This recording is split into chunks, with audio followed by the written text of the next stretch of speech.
1232. You can go ahead and open up. Yes.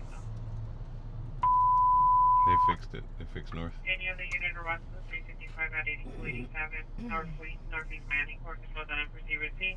We are advising any other unit around the danger at the 355 Oxford at 8287 Northeast Miami Court Apartment 202, control down and proceed routine at 2217 Miami.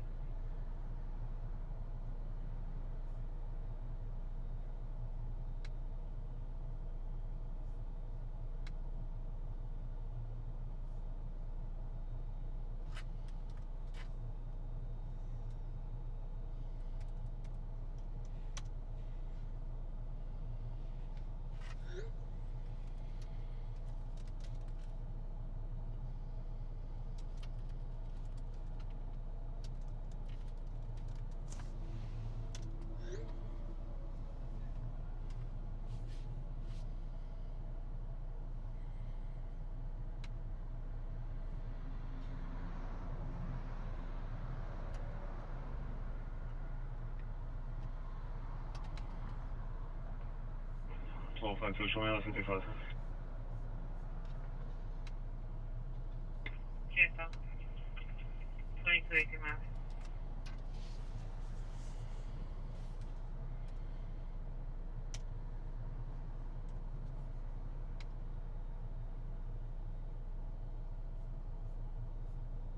$11.35. 11.35. 50 at 7962, box number 747.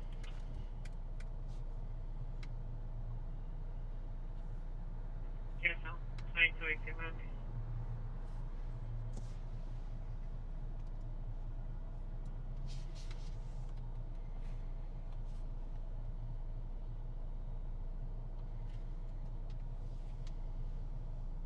$11.34.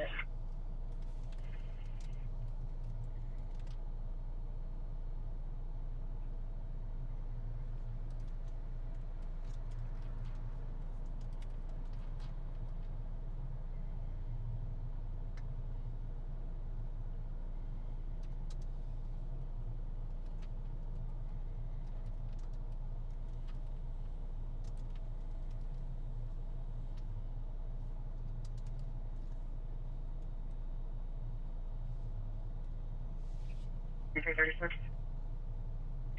7336 Miami. What's the more detain time and also get in custody? Yes, so your custody and detain will be 2156. Yes, so thank you. Sure, sir. 20 minutes. 7533.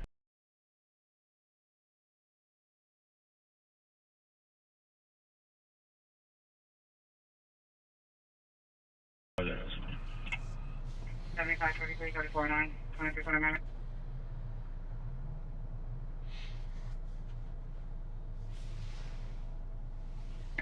$7522. 75, 23, 53.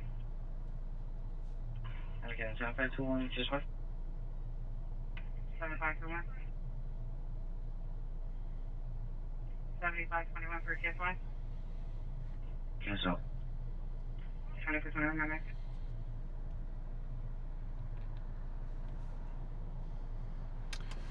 All right. Well, for those of you tuning in, we are at La Esquina de la Fama, which was the call earlier today for a fire that started in the kitchen. It's 10:22 p.m. August 25th, and this call came out at about 4 p.m. today. We came out here and took a look. There was a live that we did from there. You should see that in the live from the street playlist. It'd be the second the second one, considering that this one is gonna be the first one in a few minutes. I had a chance to speak with the owner. His name is Mickey Chevalier, and he was, I mean, he sounded pretty heartbroken. about this. We were just in the back right now. 7402. We're sitting here in the front, looking at the northwest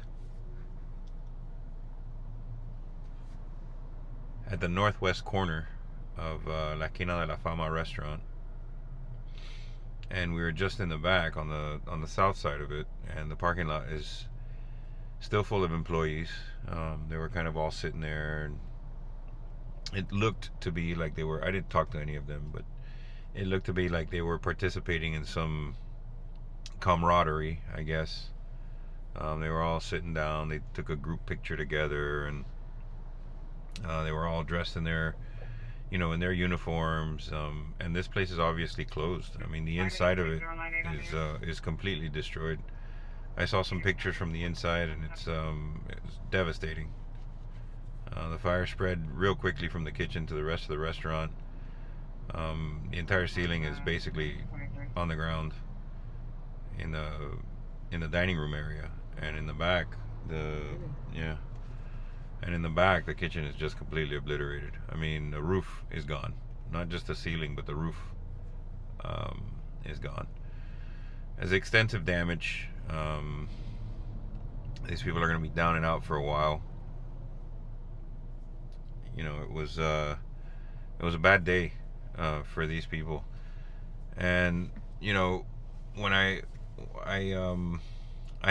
basically handed Mickey the mic and just let him talk. I told him that we were live, and he said a lot of things, but among them were that one of the lessons that this teaches you is that this can happen to anyone, that no one is better than anybody else, and that every day life is a fight or a battle. And even he even looked to get a little bit emotional, as one would, I guess. He's been the owner here for 14 years, which is something that he's very proud of. And a lot of people work there, several cooks, a lot of servers, the people that manage the bar, and the little ventanita there on the corner. It's just something that it was a somber day for them. Luckily, nobody was hurt. Everybody made it out, and the fire department responded very quickly. FPL too. FPL came out as well, so that they can disconnect the power to the building, obviously for safety reasons. I go into a little bit more of that in the video. The reason why we're back here tonight, though, well, obviously this place is shuttered and closed down, and it will be for the foreseeable future. I'm sure there's a lot of work that they have to do in there to get this place back up to par. The reason that we're here tonight actually is because we came back to exactly where we were streaming from before, in order to test so one of the things that happened earlier was that despite the fact that we had bonded cellular and everything was supposed to be working the right way, and we had gone through these tests several times. We've driven through the city multiple times, on our live streams, and despite that, forgive me, despite that, we had trouble streaming on that street there, and I just wanted to come back and see if there was any settings that I could change or something that I could do to kind of make it a little bit better.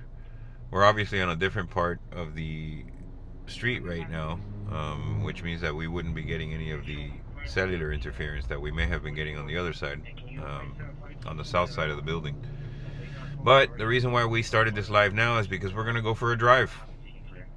We're going to go for a drive and test the new settings out, see if the little bit of tweaking that I did will help to make the stream more stable, in some of the back roads here, not necessarily on the main thoroughfares that we stick to most of the time. Well, anyway, if you join us for the ride, we're gonna go for a drive and see how it goes. If you do lose us, we will. The stream should just, it shouldn't disconnect the stream. It should be able to save the stream as we're going. But if you do lose us, it should only be for a few seconds. And if we do get disconnected, if the stream isn't saved, we'll go back online real quick just to say goodbye and sign off. But yeah, drive with us here. We're listening to South right now on Miami PD Scanner at YouTube. That'll be playing there in the background. You'll hear them chime in every now and then. I think we're gonna stick to the South District today. Unless something serious happens outside of the South District, we're gonna stick to bedtime. We're gonna stick to the South District. Jared says good evening. El Marino says hi there. Jared again says Telegram is really helpful. Hi Jared, good evening. El Marino, thank you for tuning in. I really appreciate both of you guys very, very much. Yeah, Jared, Telegram is definitely the place to get the notifications. You and I spoke about this the last time that we were on together, and I mean that's where I get them. I see the usefulness in Twitter and kind of that crowd, the people that kind of get their information there, and you don't want to overwhelm them, I guess, with a bunch of bad or non-interesting information, as well as the shorts. There's no point in making a 30-second short for an officer not answering his radio.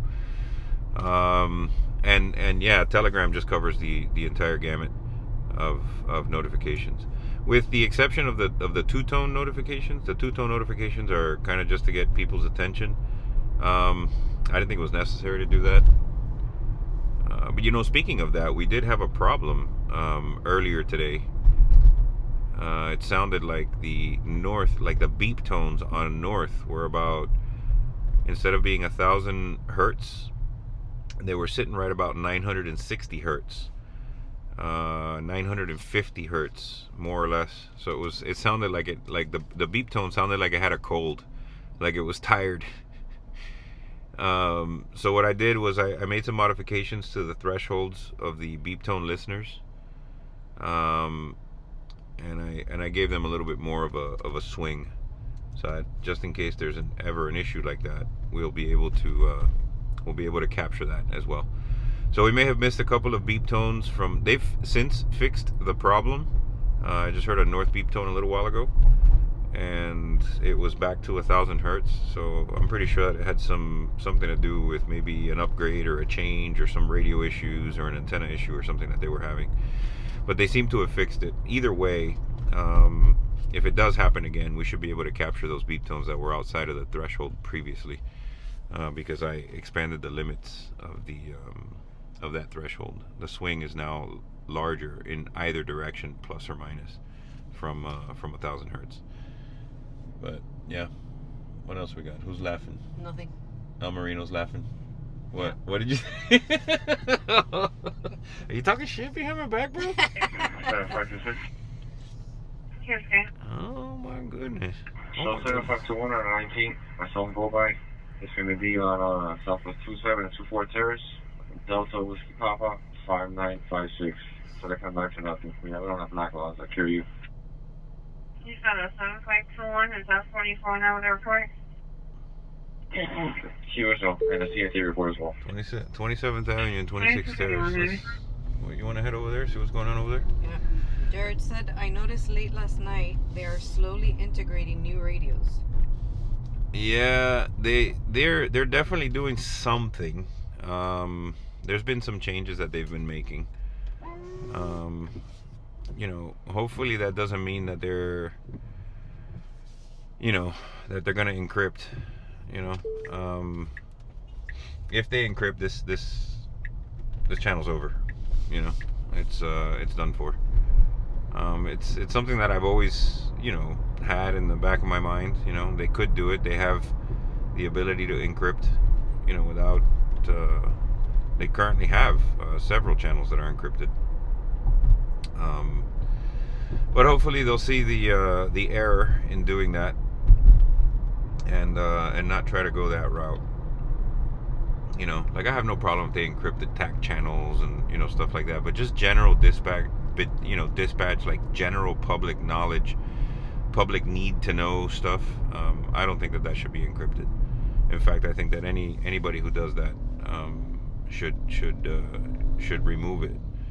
I don't think it's ever been tested, you know, to the level of like to the federal level.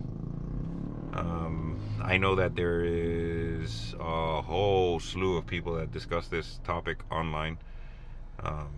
You know, and they're one side of the fence or the other. You know, I'm of the school that if it's a public, you know, if it's public safety, then the public has a, you know, has a right and a duty to know what's going on. You know, we cumulatively benefit from, you know, these kinds of services. You know, we all use them, or they're shared across the entire gamut of all people who live here. And there's no reason why we shouldn't be able to listen to it, or why it should be encrypted. Especially just the general dispatch stuff, you know. Anyway, off on a tangent there. That's kind of one of my fears, you know, when it comes to this particular channel. That's what Jared says. I'm afraid of the encryption. Yeah. But you know, look, honestly, I don't think it's gonna happen. You know, they've been floating that ever since they changed their system way back. I'm talking to like over a decade ago, and then they upgraded that to phase 2. They've always kicked around the notion of encryption, you know. And to be honest with you, I think they may have even tried it once for some period of time. You know, had some issues with it. El Marino asking, are most PD encrypted? Actually, no, El Marino, they're not. Most of them are not. Some of them are.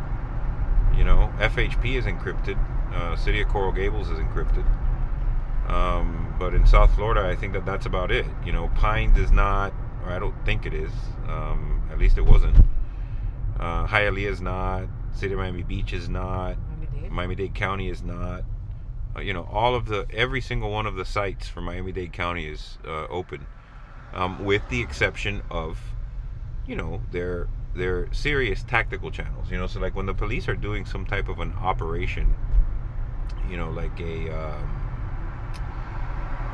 detail, you know, like they're working a detail in an area with, you know,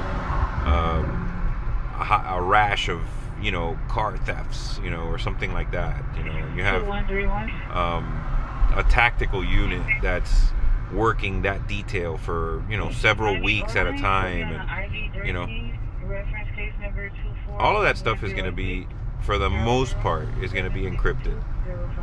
Sometimes it's not, but for the most part it is. And for obvious reasons, you know, there's information that's being kind of shared back and forth there, potential subjects and their names, and, you know, you don't really want that information getting out there before you have a solid case, but you still need to communicate, you know. That's different though from your standard, you know, there's a fire here, there's an accident there, there's a domestic violence case over here, you know, something happened that involved injuries, there was a shooting 3 blocks from your house, you know.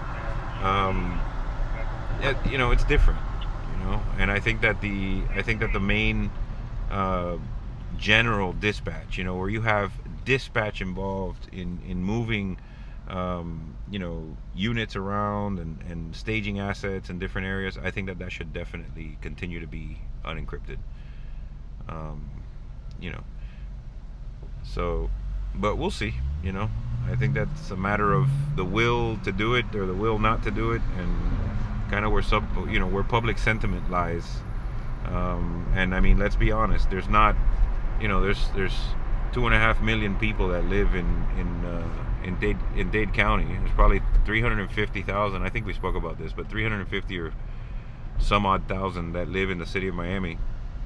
And how many of those people even know that they can listen to a scanner, you know? So it's ultimately up to, you know, the mayor and commissioners and the brass at City Miami, but hopefully it stays the way it is.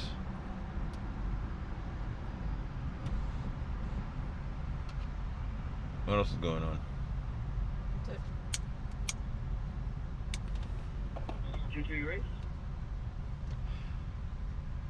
So where are we heading right now? We're heading to 27th Avenue and 26th Street. Yeah, I know, but I should have gone straight. I didn't. I can't make a left there, so I'm gonna make a left up here.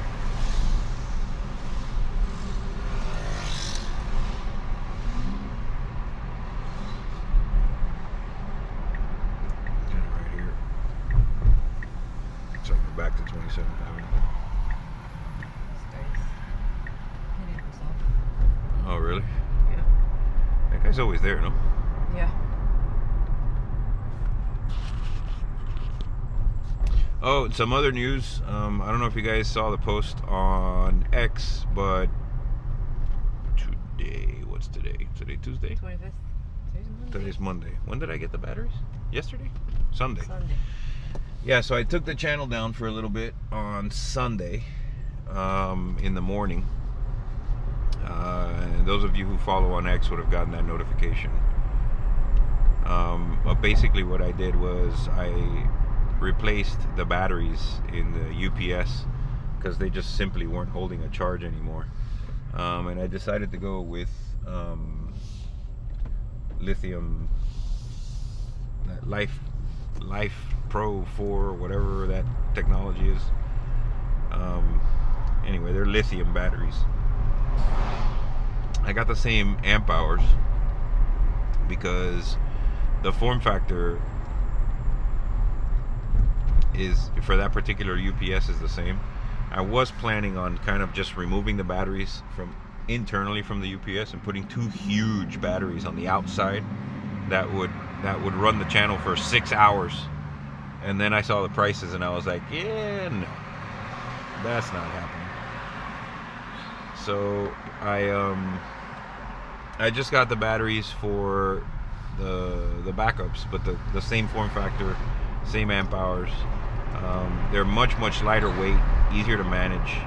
I mean, much lighter. Remember how much lighter they were? Yeah. Super light. I would say probably like a sixth of the weight of the SLA, or the sealed lead acid batteries. The runtime is about the same, but because of the battery management system that's kind of built into these lithium batteries, the representation of runtime on the actual UPS is going to be less than what real runtime will be. Not only that, but these batteries can run down, you know, SLAs can only use about, I don't know, something like 60 to 65% of their capacity before they just can't output enough power to keep it all going. Where lithium batteries are going to be able to use, you know, closer to like 85 or 90% of their capacity before they get too weak to power the device. So hopefully, you know, the screen registers, I think like 37 minutes of runtime on average, and hopefully that's going to be somewhere in the range of about, I don't know, 55 minutes or so, or just about an hour, which should give us enough time to you know, to shut down the systems if we have to, shut them down properly. I still need to get a power supply for that old box. I went and looked at, we went and priced out some stuff on in Best Buy. I was just looking at some cases with better cooling. Of course, you're there and you're like, all right, well, if I'm gonna get a case with better cooling, I may as well get the 3 extra fans that go on the top. If I'm gonna get the ones that go on the top, I may as well get the ones that go on the bottom. You know, and if I'm gonna get, you know, that case, you know, obviously I came here for a power supply. They don't sell AT power supplies anymore, so I gotta go with ATX. So I'm gonna get the 600. Huh? And It adds up. Yeah, if I'm gonna get the 650, I may as well get the 850. You know, for 20 bucks more. You know, and then by the time we were done, what is this guy doing? I don't know. Is he pulling that guy over? I don't know. Maybe.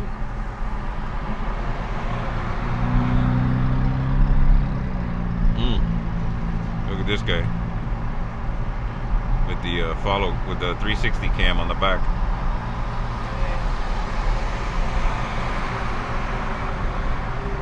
You know that guy runs from. Oh, look, another one. 2 360 cams. We don't have the cams out there. I know.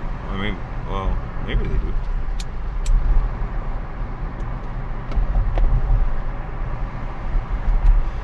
I don't think they'd have their mounts on if they didn't have cams on.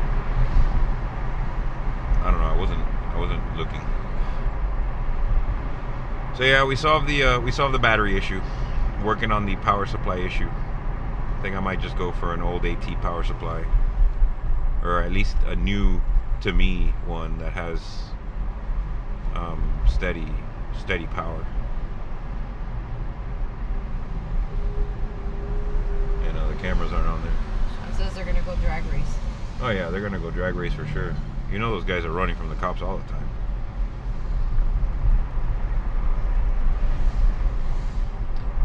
It's funny, the City of Miami police put out a tweet not too long ago that was that said something, or it was on their YouTube channel. So they have a pretty good YouTube channel, by the way. You should check it out. But they said something like, you know, you can't outrun Motorola. And the replies to that was obviously like, I've outrun Motorola 100 times. You know, I outrun you guys all the time. And the funny thing is that we don't chase in the City of Miami. I don't know if you guys know that, but we don't actually do chases. They try to get a tag, they try to get the offender information, they bolo it out across the city, and then they stop chasing because it's just safer that way. You know. They still chase in LA though. Remember that chase we were watching live the other day? Were you awake? No, I don't think you were awake. Probably not. Yeah. I posted it on X. It was late though. It was probably like 2 a.m. It was pretty crazy. Some guy stole an Infiniti, like G something, you know, the sports car looking one, G30 or G35, dark blue in color. They were chasing him around the city of Los Angeles. CHP was involved, LA County, LPD, helicopters. I mean, it looked like Grand Theft Auto. And the funniest part is that at some point, the news helicopter that I was watching, well, I was watching somebody else's live feed on YouTube that was restreaming the live feed from a helicopter, one of the news helicopters, and the helicopter was running out of gas, right? And people were speculating that the dude in the car was running out of gas. This had been going on for a couple of hours now, I guess. They caught up to him a few times. They never tried a pit maneuver. They never got that close to him, but they were close to him. And then eventually they called it off. They called off the chase. All of the ground units backed off. They stopped chasing. The police helicopter ran out of gas. Well, didn't run out of gas, but was like bingo fuel, you know, like had to go back right now to fuel up. So they left. And then the news helicopter was like 15 minutes from, you know, point of no return when, you know, they had to leave also. And during that time, when they backed all those people off, the dude in the Infiniti stopped at a gas station and poured gas. Oh my god. So check this out. The guy gets gas in full view of the news chopper. Okay, he came out of the car with his jacket. He had like a jacket on that was covering his face and a hat covering his head, so you couldn't make him out. You know, heavy set guy. You know, and this guy gets back in his car. You know, he was pouring gas. I want to say he was pouring gas for maybe about 2-3 minutes. Maybe, you know, yeah, maybe 2 minutes. You know, however much gas you can get in 2 minutes. You know, let's call it, I don't know, let's call it 10 gallons or 8 gallons or who knows, whatever, enough. And he takes off again. So he gets back on the 10, which I believe is east-west in Los Angeles, but I don't know the area. So, I mean, I could be totally off base, but anyway, he gets on the 10 and he's heading one direction or another. And he gets off on some exit. I think it was Capitol Road. I don't know. It's not important. He gets off on some exit. He makes a left. He gets off on the right-hand side of the highway, right? So the highway's now to his left. It's 5 lanes across on each side of this overpass. So he kind of goes off to the right. He makes a left towards the overpass. The helicopter's got him to under the overpass. And when the car comes out of the other side of the overpass, the dude's gone. So he went under the overpass and the car coasted on its own out the other side with the door open. And then, you know, I don't know, about 45 seconds to a minute later, all of the, you know, CHP and LPD and everybody showed up there and they kind of surrounded the car. They went up to it and checked it, and the guy was gone. So they start to set up a perimeter. And apparently what happened was either the guy had someone waiting for him under the overpass and he jumped into that dude's car and left, or the guy carjacked another car with the dude still in it and made him drive him away. But he left the scene and nobody knows what car he left the scene in. So the guy vanished. Wow. Absolutely vanished. I was like, wow, dude, this ain't your first rodeo, huh? I guess he had a lot of time to think about it, you know. But I thought that was pretty interesting. That kept me glued for a while. Kept me up till, you know, 3 in the morning, just watching it. I'm pretty sure if you scour the X feed, you'll find it in there somewhere. Becca Vanderbilt says, I saw that. Oh, did you? Yeah, that was pretty amazing. And apparently they've been having a rash of those where people run from cops and then they carjack somebody to get into another vehicle and escape that way, you know. So they've been having some kind of a problem with that recently in Los Angeles. Anyway, all of that to come full circle and say that we don't do that here in Miami. I think for obvious reasons. What do you think? Do you think that the police should chase, or they should just let them go? I guess it depends on the crime. Depends on the crime? Yeah. Yeah. So, like, what would the threshold be?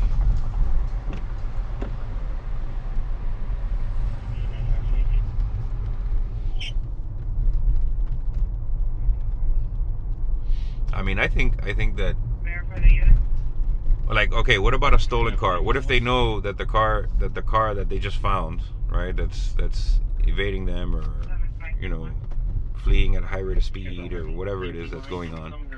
What if the only thing that they have on the person that's driving that car is that the car was stolen, and now they've found the stolen car, and this guy's driving it and fleeing from police at a high rate of speed? What do? Do you call off the... But they have a location of the car? Well, no, they don't otherwise know the location of the car, other than the fact that they're behind it right now. It just came back, the tag just came back as a 22, and the car is clearly stolen. It's been reported stolen, and it's on the street, and the cops are behind it, and they light it up, and the guy takes off. Do you chase that guy or let him go? I think maybe let that one go. Because it's a property thing, right? Yeah. Hey, Morty. Morty, good evening from Destin, Florida. Morty, welcome back, man. Hope you're doing fine. Hope Destin is treating you well. Hope all the tourists aren't keeping you down.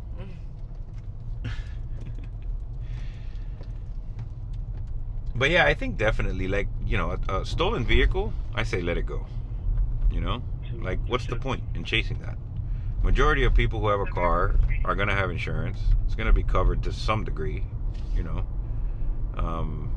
You're going to end up losing something, I guess. But chasing the guy is just going to basically ensure that the car is going to get destroyed, I think. And not only that, but put other people's lives in danger. Not just the dude driving the car, but anybody on the street, anybody crossing the street, you know. You're not, I suppose you're not thinking rashly if you're running from police, you know, to begin with. So what about another crime? But so all property crimes, anybody suspected of any property crimes, Well, just let them go? I think if a person, let's say they broke into somebody's house, took their keys, and then took the car, then yes, you follow them. But that's still property. Nobody got hurt, right? I mean, we're not talking about the guy broke into somebody's house and then injured somebody or assaulted them or otherwise hurt them. Just took the keys in the car.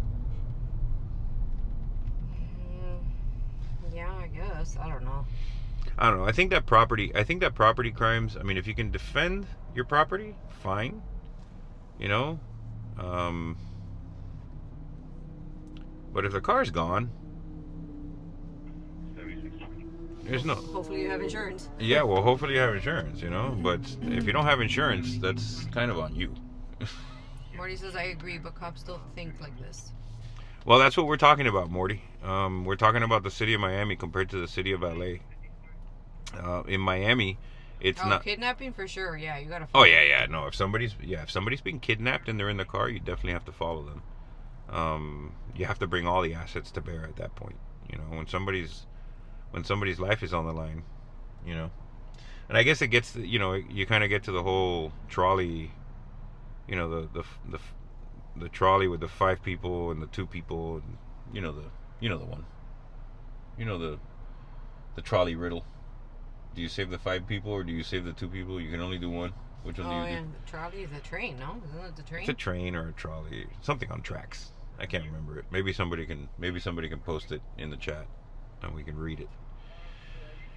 But yeah, this whole thing is a conundrum. I just think that when police get involved in a chase, it just heightens tensions, not just from the police, but from the person fleeing from police. Clearly, the person fleeing from police has, in their mind, a lot more to lose by getting caught,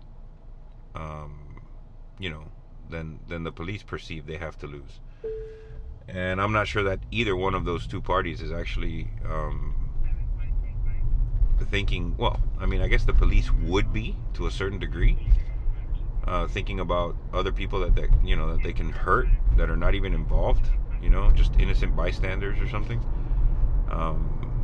You know, especially taking red lights, and I mean, we're talking about, you know, just bad driving all around. But I think that there's a limit. You know, I think there's a limit. And Morty, that's what we're talking about. We're talking about how the city of Miami doesn't actually chase for, you know, property crimes, you know. If it's an assault crime or a shooting or a stabbing or, you know, otherwise, you know, a homicide, you know, a 31 or anything like that, then yeah, they're not gonna back off. But for anything else, pretty much. So the trolley problem presents a dilemma. Is it preferable to pull the lever to divert the runway trolley onto the side track with just one person? No, but this is, I think the person that they're trying to either save or sacrifice is like an innocent person. Oh, but is that what it is though? Yeah, I think it is. Hold on. That was a little zoomed in there.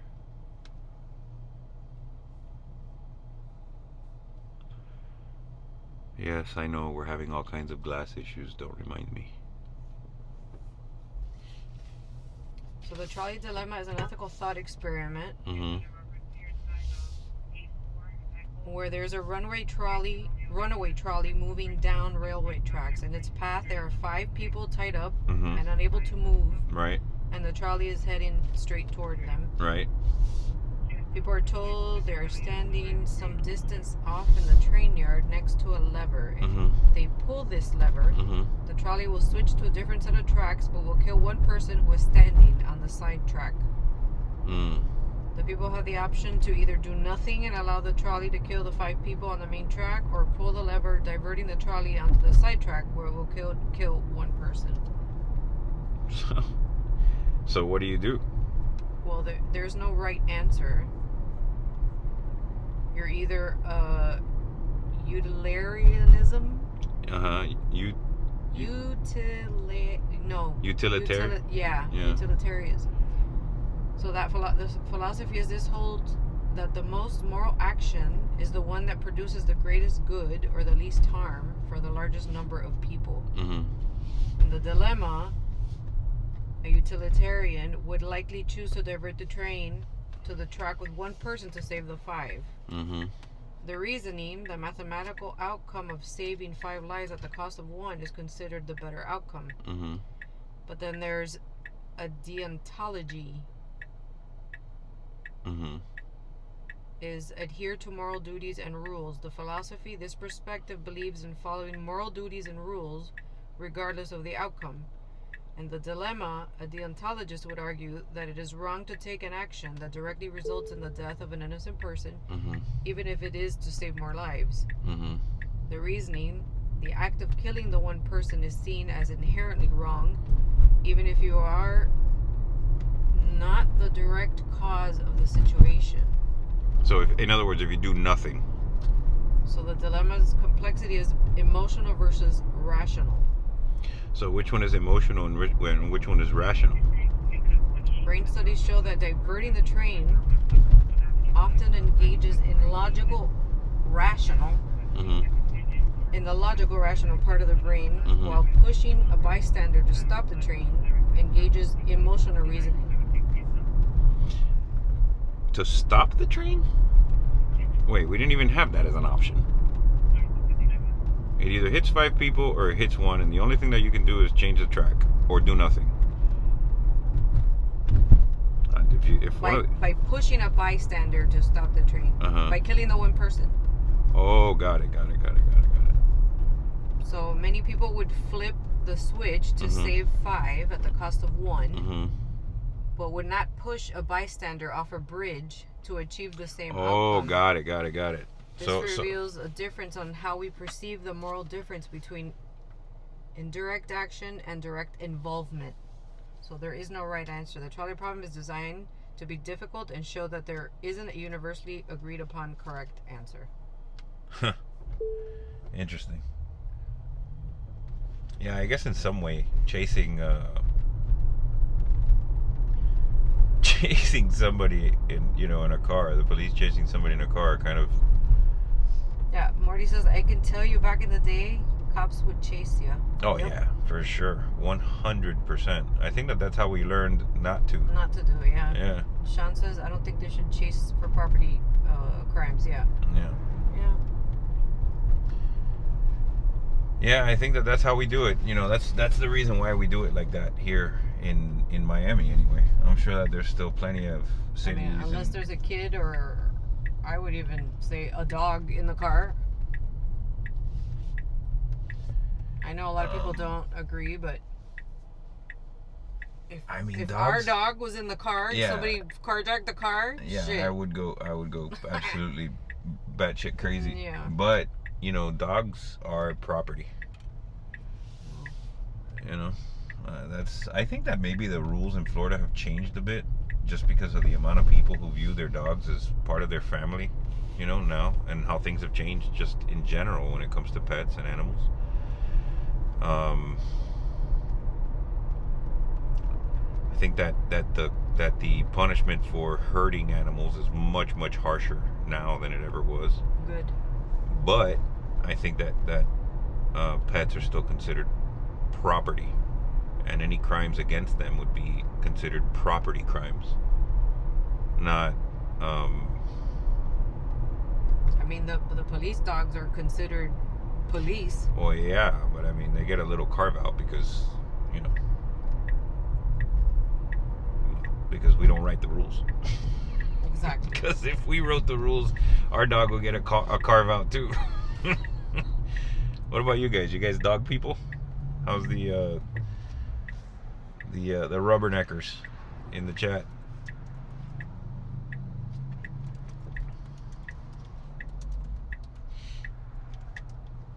Where am I going? Why am I going back up 27th Avenue?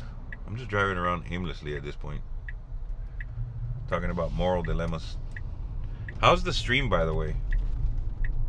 Any dropouts in the stream? That's what we're supposed to be testing here.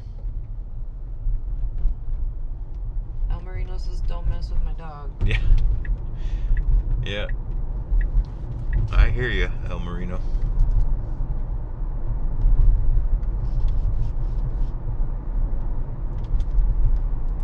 Yeah, and then you have people who you know, animals for them are tools, you know, with a useful, you know, that have a utility, you know. Sheepdogs and, you know, guard dogs, alert dogs, dogs that live on farms, and, you know, and I think that, you know, some people might not find them useful unless they have a utility. Morty's a dog person. Morty, welcome to the dog people, man. I'm on Team Dog for sure. This Yeah, they were doing something. Yeah, but that car, it's also a cop car. is also a yeah, it's an unmarked car with a city tag on it. So I don't think that this is related. I think this back here is like FPL. Unless they just don't want people turning there. I don't know. I don't know what's going on there. Anyway, let's get back to dogs. So Morty's a dog person. Who else is a dog person? El Marino. El Marino's a dog person. We're dog people. So that's 4. We're dog, cat. Yeah. We're animal people. Oh yeah, we're animal people. We like animals.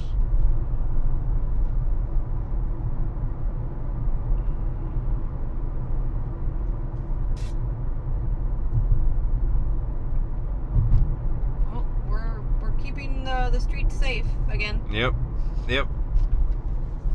Everything is definitely safer when we're driving around.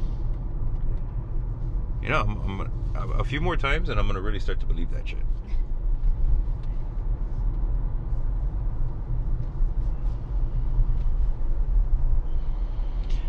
Nah, we're not gonna be on for much longer though. I think that maybe. Oh, you know what we should do? We should go to 14th Avenue and like 9th Street, or between 8 and 9, to see if with this new configuration, if we lose our connection. The stream, yeah. I mean, it's been pretty stable. I gotta say, it's been sitting there at 3 megabits per second, kind of without moving. That's the most stable I've seen it so far. I mean, I usually see it kind of fluctuate between 1.5 and 4.5, and you know, it's an anamorphic codec, but this has been pretty stable.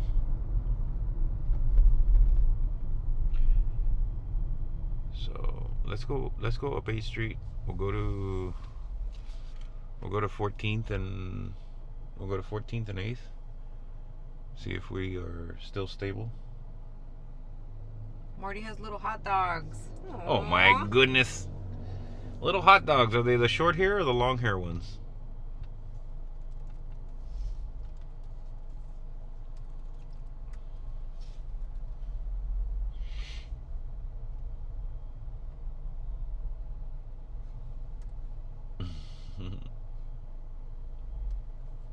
This is so cute. I know. I like the way they kind of hobble when they run. Have you seen the video of the hot dog who's favorite pastime is to get out of the car and run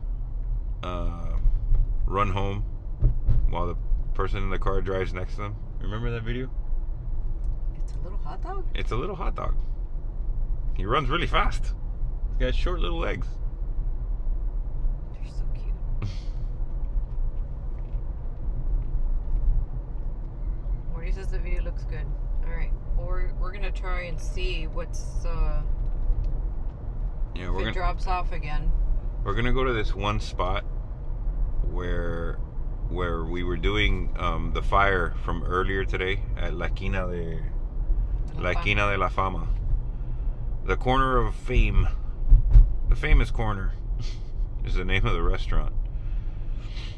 We're gonna go there and kind of post up where I was standing, because man, we had a hard time getting that thing to work.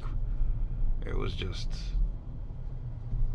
near impossible. It took us a good 3 or 4 minutes just to get a halfway decent stream going at the beginning.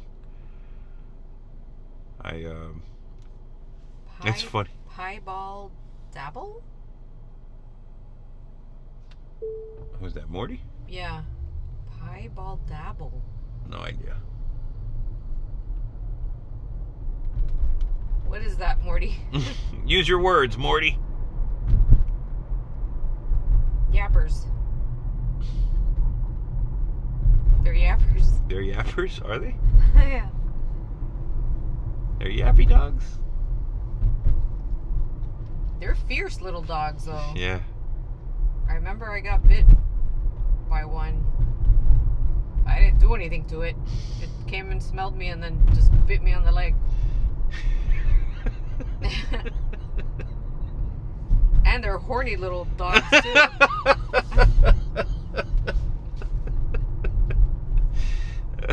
Can we say that on YouTube? Why not? Yeah, I think we can. You're fine.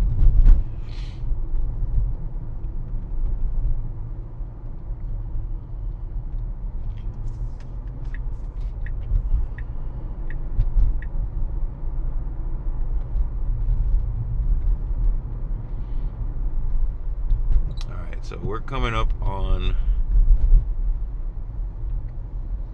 16th Avenue here. We just crossed 17th. And this should be about 16th. Yeah, this is 16th Avenue. 7521? I have a lot of this tape set up here for some reason.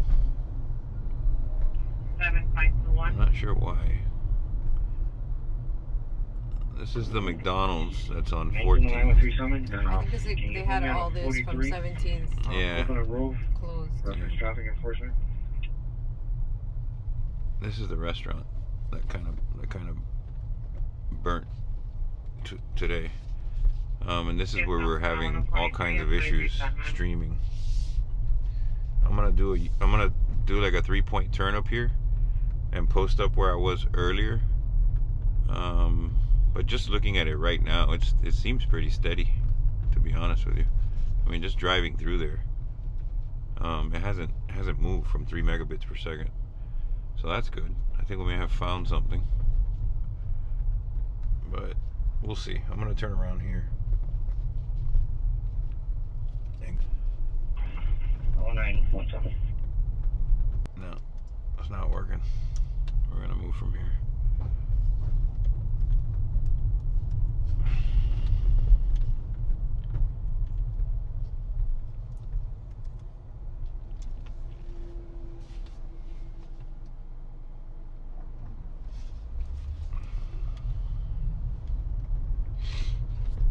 Alright. We should be back now. Morty says Barry had a high volume of people using the internet at the same time. Yeah, you know what, Morty, that's what I thought too, but it happened again. But we just had the same exact problem there again, and there's absolutely nobody there now. Oh no, this is that's from back there. We should be fine now. It's still kind of.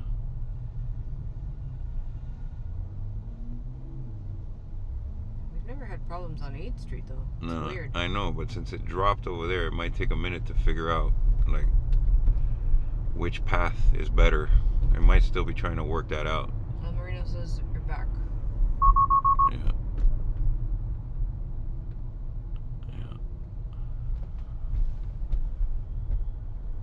We're definitely gonna. Marty says didn't lose you at all. That's weird. Even through the 3-point turn that we did.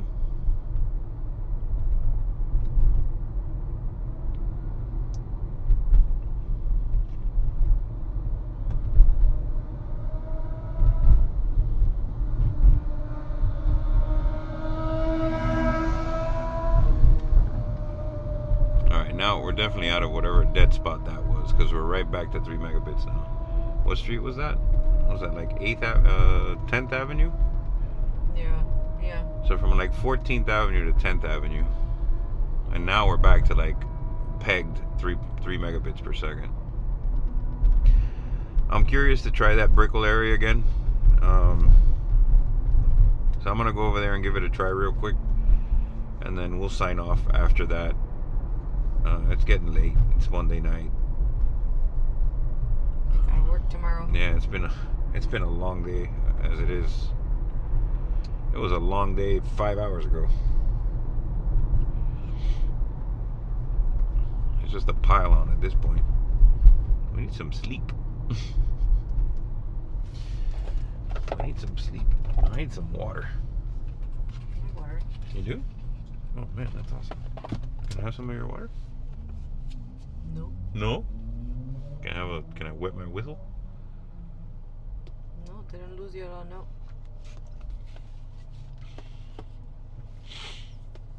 Interesting. Just lost it. Alright, now I came back.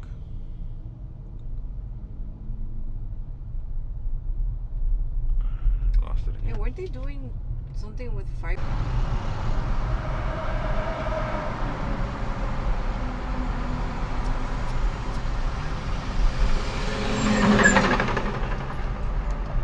Yeah, I think they're running fiber all along. I think that's what this is here. El Marino says it's skipping.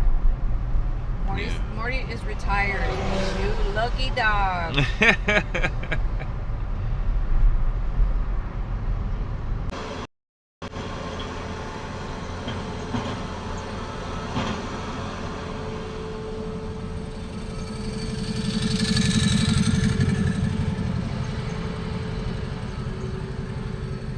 Alright, so I just changed it back from redundant mode to this speed plus enhanced mode. Let's see if that makes a difference. Morty says, lucky I was a mason for 40 years. A mason?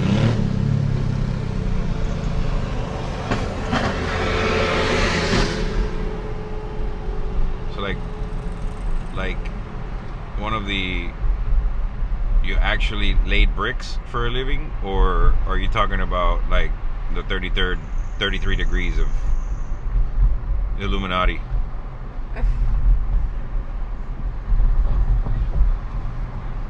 Bricks, blocks. Mm-hmm. He did that for 40 years? Wow. Is that what he said? Construction, yeah. Dude, I want to see what your hands look like. At this point, I mean, I think 20 years in, your hands look like just one big callus. Can't imagine what 40 years does.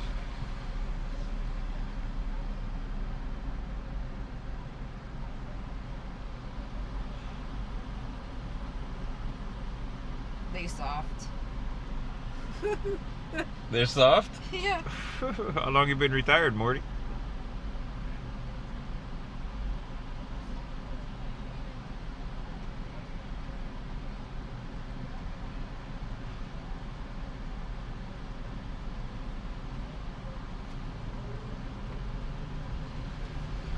Oh wait, were you the foreman? Were you the foreman for 35 of those 40 years? Barking orders. Using your hands to point?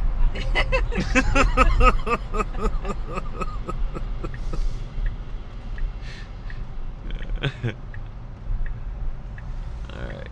So That's a tough job, man. yeah. Fulfilling though, I think. Sense of accomplishment. You can actually see and feel what you built, you know.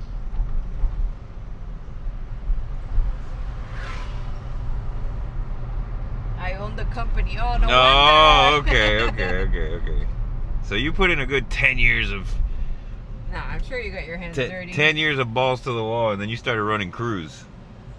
I get it. Then you pointed at the foreman. Then you point right. Then you pointed at the foreman so the foreman could point. And you put up all the money. So well, there's that. Good for you, man. Those are the sleepless. That's where you get the sleepless nights from. I'd rather callous hands than juggling. I don't know, dude. I don't know what I'd rather, to be honest with you. I'll tell you what, running a business is not easy. That is definitely a level of stress that a lot of people are not prepared for. Class got to them. How it's done. Mm-hmm.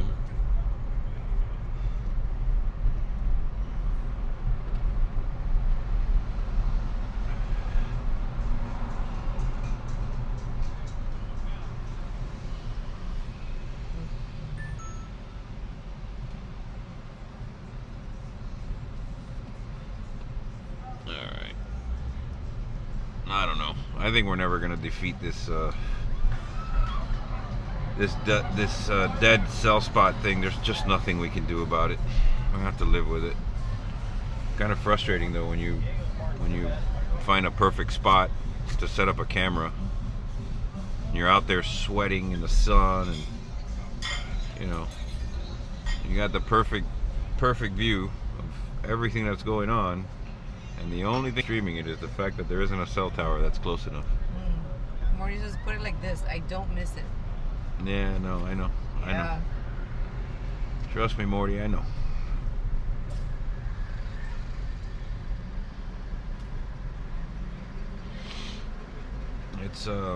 It's tough, man. I think a lot of people don't have they don't have an understanding of the kind of living on the edge you have to do to be semi-successful, or to build a semi-successful business. The kind of risks you have to take, the hours you have to put in, the sleepless nights, the worrying. You know, I think people start businesses because they think that they're going to be their own boss and make all the rules. And then they realize real fast, wait a minute. What the? What? Kids today, not so much. Yeah, no. You're Yeah, absolutely it's right. bad. We were talking. Hold on, let's see who they're looking for. Off-duty unit, carrier check to the off-duty unit at 2322 Miami 5145. It's just a QRU check for the off-duty units. So he was, what now? We were talking to a roofer today. He was saying that nobody wants to work. Well, I think what he was saying was that nobody wants to work for the price that he wants to pay. I think that in a nutshell, that's what he was saying. Because he did kind of couple that with the fact that there's nobody left to work. Oh. Yeah. So I think he mentioned that there's nobody at Home Depot, there's nobody anywhere. You know, this guy's a roofer, right? He has a roofing company, and we had a pretty major leak that we had to take care of.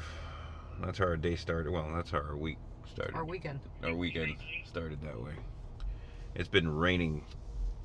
Well, today it didn't rain at all, actually. But for the last, 5 or 6 days or so, it's been raining pretty hard. And anyway, the roofer was kind of saying, I've known this guy for, going on 30 years now, I would say. He's always been consistent, and he's a rough guy, but he's a roofer, so. And he was basically saying that, because I asked him, I said, look, can you give me a quote on a new roof? I think I have to start entertaining that in the next couple years, and I kind of want to know where I'm at, you know.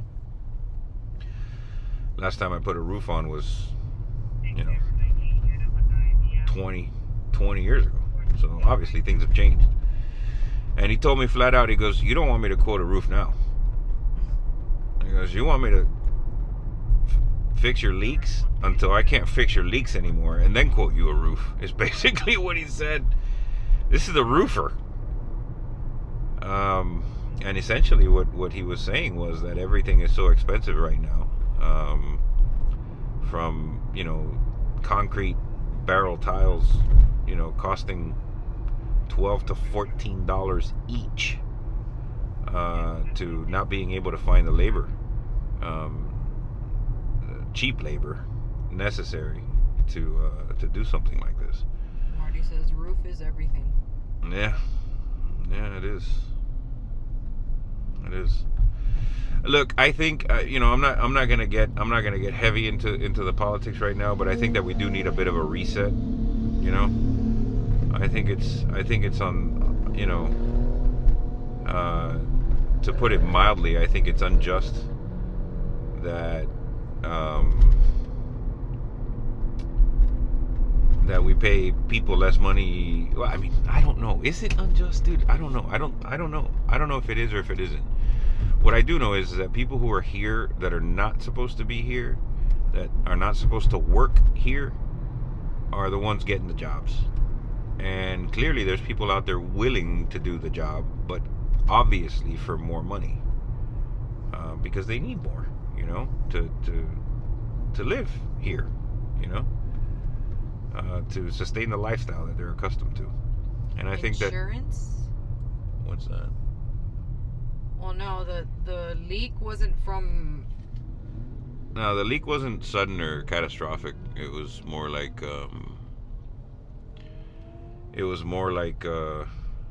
edge of a chimney.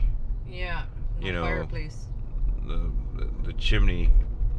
You know how that is, dude. The flashing that goes around there, and those little exposed vertical pieces, and the sun, and the rain, and the temperature fluctuation. You know, that stuff sits there for, you know, 20 years getting battered by the sun and the rain and the elements, and eventually it's gonna crack somewhere, you know. So they took about 5 feet, you know, I guess between 2.5 and 5 feet depending on the direction, but all the way around the chimney, and then kind of repapered it, and it's just sitting there now with the paper. Homeowners. Yeah, Yeah. dude. The gift that keeps on giving. The joys of owning a home. Yeah. Yep.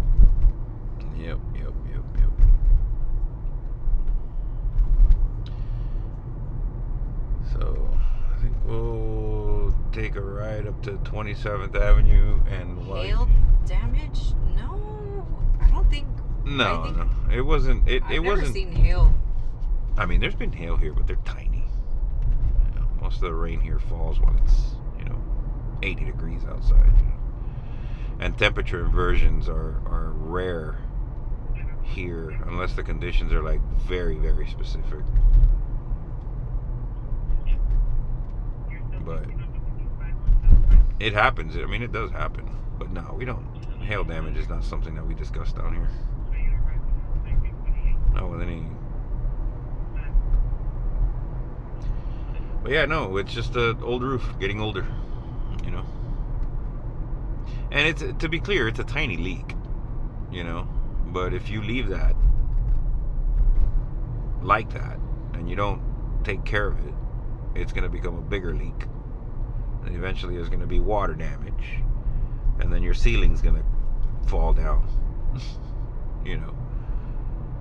Because the drywall just won't hold up to it. So we figured we'd just take care of it now and be done with it. We did put a tarp up there with some sandbags, which worked.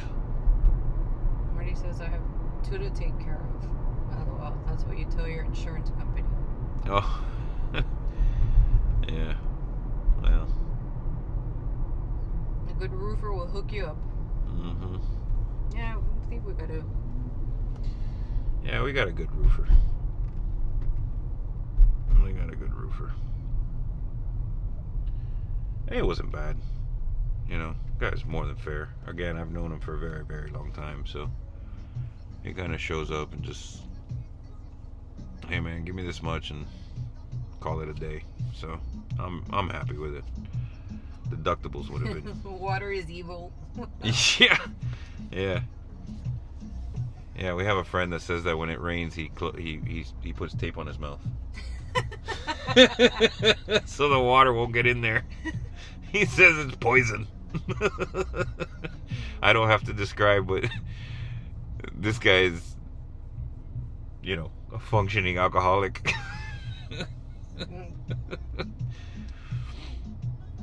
Anyway, guys, for those of you who are still there, thank you for putting up with us and following us around as we drive on the south end of the city of Miami, through the Brickellnet area, and the Little Havana Net area, and the Corway Net area. It was fun. I like discussing our moral dilemmas, and I always enjoy you coming along for the ride with us. If you don't know already, you can follow us on all the socials at Miami PD Scanner. The ones that I'm most active on is Twitter or X, and obviously YouTube. If you want to get all of the notifications, not just the ones that are rated above a certain rating, you can check the description in this video. You can check the video description just underneath down there in the description area for a link to the Telegram. That's all of the alerts. It's fun, you know. I use that exclusively for the alerts. It's fun to follow them. The summarizations are still all there, so it's a quick read, you know. 250 characters, I think, max. And then you can choose to click on the link or not. But it's a great way to follow along and see what's popping on the live radio feeds. Those radio are disconnecting here. Okay, we're back. I also use those Telegram. I'm sorry. I use the live feeds, the scanner feeds. I use them as background noise. You know, it just kind of plays in the background. The radio din and traffic is fun to listen to, and every now and then you'll hear a beep tone and you turn it up. So I use that kind of like as white noise, you know, playing in the background, which is great also. Anyway, if you haven't already, go ahead and click on the like button and subscribe to the channel if you haven't done that. And as always, see you soon.